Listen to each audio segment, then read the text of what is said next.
Because Sowell is a conservative and thus must necessarily simp for corporations at every conceivable opportunity, what he's arguing for here is any sort of privilege. So, I hate that we have to pause it again so quickly, but this is important. So, first of all, Sowell isn't a. I would say he's not a conservative. He's a libertarian. Maybe Vaush would say there's no different. I think there's a huge difference between conservatives and libertarians.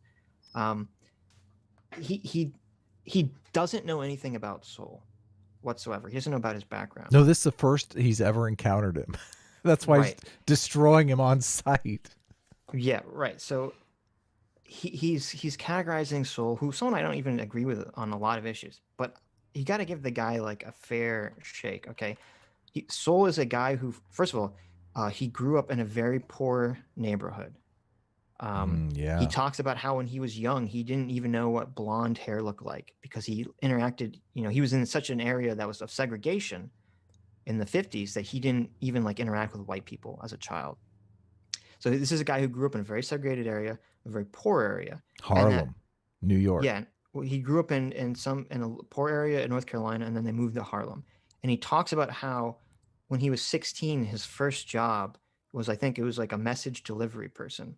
And he would sometimes take the bus home, and the bus would go through all these like really nice, beautiful, fancy, rich areas of New York.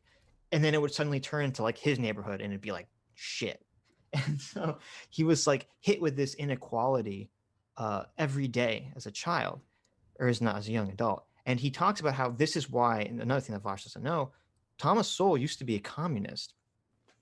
It was so funny. He used to be like a very strong communist, and Sowell talks about how in his early years he read Marx, and because it mapped onto his own personal experience of seeing like the very rich in New York and the very poor, very rich white people, I guess, in New York, and very poor black people, the Marx totally spoke to him because that's how he started to see the world.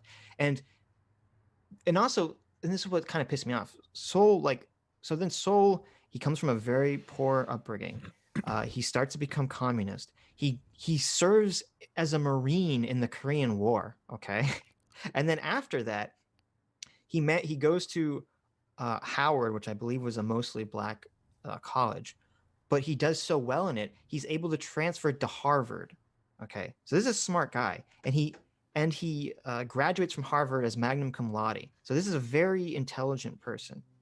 And then this is what's so interesting too. He also ends up taking, I forget whatever post-grad school he goes to, is the one that Milton Friedman teaches at. And he goes through Milton Friedman's entire course. And even after all of that, he's still a communist, okay? So This is a guy who graduates from Harvard, goes through Milton Friedman's course, and still is a communist. And it's only after he starts, his first job after this, he talks about how he was working for the government doing statistics in Puerto Rico, and they're trying to figure out how minimum wage affected employment. And basically the thing that changed him off of this is that he saw that the government wasn't really doing things to help poor people. It was just all the individual actors in the government were doing things to help their own jobs. And it's sort of creating this standalone complex system that actually would end up hurting poor people. This is how he categorizes it. And this is why he became libertarian. Yeah, this is Milton Friedman all the way. Milton Friedman is big time Dictator's Handbook. Right.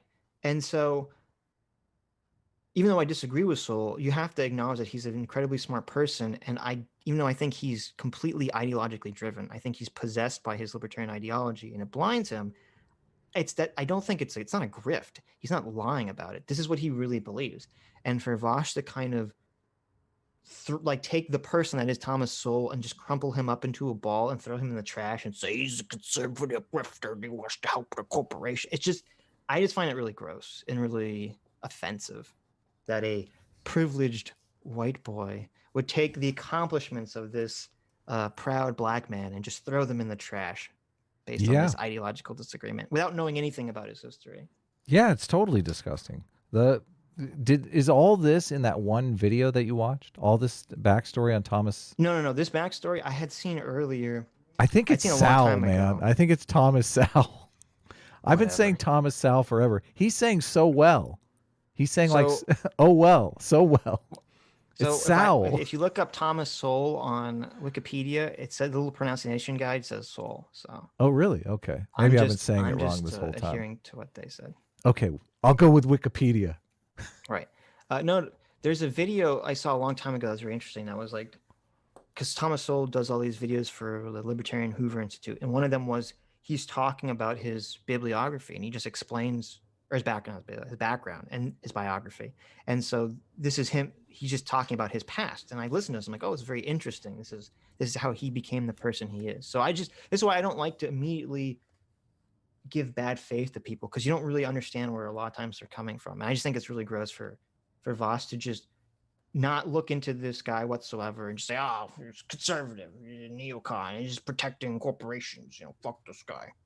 Yeah, totally. That's the straw man of conservatives that they have in their head, though. That's like they're never Right. going to get anywhere if they keep attacking that straw man. So I agree.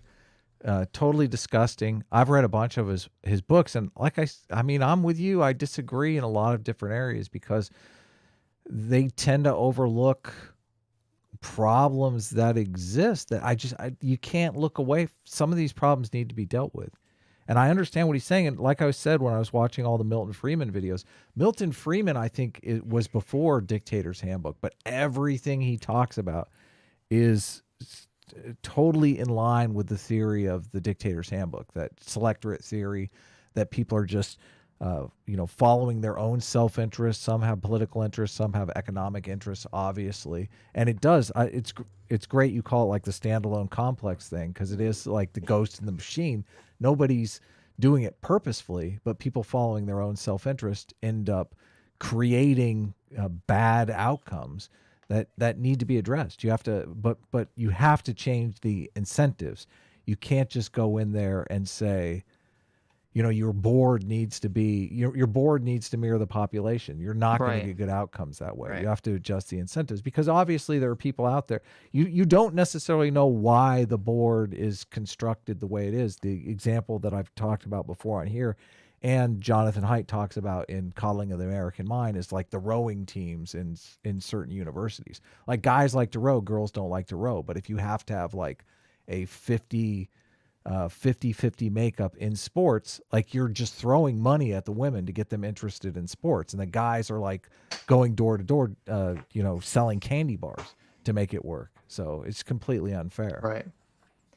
I looked up, I found a clip where Thomas Sowell is being introduced, and like the guy says Thomas Sowell, and Thomas doesn't correct him, so I'm assuming it's Sowell. All right. Okay, so I'm saying confirmation. it's Sowell is better than Sowell. Well, that's true. It's still a little better.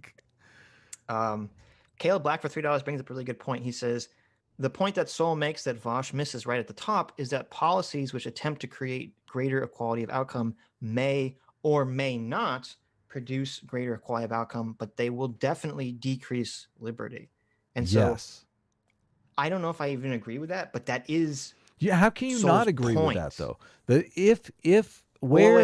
do you get more liberty? I'm just saying, hold on, before we get into that, I'm just saying, but that is Sowell's point, that Vaush isn't understanding. That's the position Sowell is coming from, is that anything that you do like this is going to 100% decrease your liberty. It's going to reduce individual freedom. Like, use the example of the board. Like, if they're saying your board... Let me take it back before you argue with me about this. I agree with that point, but since I guess I do agree with that point. That is a true. Okay, I think that's there you a go. true point. But I don't think, to me, liberty. I'm not libertarian, so I don't put liberty as like the highest. Individual freedom is not my highest thing that ever has to be strived for. So you're of the position that sometimes you have to step on a little bit of individual freedom to get better outcomes societally. That's everyone agrees with that. Yeah, it's a pragmatic approach. I mean, taxes obviously are the perfect example, right? Nobody wants to pay any taxes. Right. Like, you have to squash a little bit of liberty. You have to take taxes to have a safe, stable society. Otherwise, you don't have police or any of that stuff. Right. I mean, and we talk about this a lot. I mean, you talk about what the whole point of religion is, kind of to create a cohesive group, like a moral structure that a group can be part of together, to function together. In order for groups to function together, they have to sacrifice some amount of individual rights to be part True. of society. Yes. True. Yeah. But they want to So that's why I maximize. just They want to right. maximize. That's why I don't uphold it as like it's important. Obviously, individual rights are very important. You know, I'm very in favor of liberalism, but I just don't think it's the end all be all, which you judge everything off of. But if you're taking away individual liberty and you're not even solving the problem, that's the worst of all like right. That's possible the worst case scenario. scenarios. Right. Yeah. Yeah, exactly.